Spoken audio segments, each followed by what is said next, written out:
સત્યમેવ જયતે. આજથી 3 મહિના પહેલા જયારે મારું ઘર તોડવામાં આવ્યું ત્યારે સ્વાભાવિક છે કે દુઃખ થાય. મને પણ દુઃખ થયું હતું, પરંતુ મેં એ દિવસે પણ કહ્યું હતું કે તમે જેસીબી મશીનને હિટાચી મશીનથી મારું ઘર તોડી શકશો, મારા ઈરાદાઓને નહીં તોડી શકો, મારી હિંમતને નહીં તોડી શકો, અને મજબૂતીથી લડ્યા.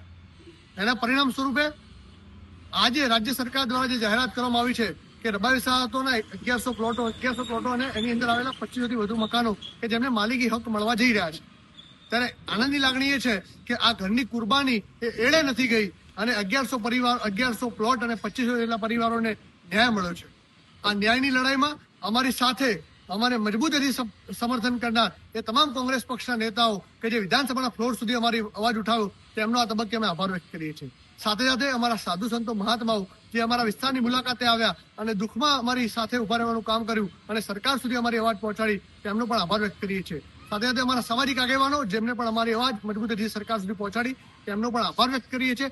અને ખાસ એ જે મીડિયાના મિત્રો કે જેમને હર હંમેશા અમને સાથ સહકાર આપ્યો, ન્યાયની લડતમાં અમારી વાતને ગુજરાતના લોકો સુધી પહોંચાડી તેમનો પણ આભાર વ્યક્ત કરીએ છીએ. સાથે સાથે અમારા વિસ્તારના લોકો જે મજબૂતીથી બોલ્યા, બેબાકીથી બોલ્યા, એ વડીલો હોય, માતાઓ, બહેનો, એ લોકોએ જે મજબૂતીથી સરકારની સામે અવાજ ઉઠાવ્યો તેમનો પણ આભાર વ્યક્ત કરીએ છીએ. આભાર. જય હિન્દ, જય જય ગરવી ગુજરાત. સત્યમેવ જયતે.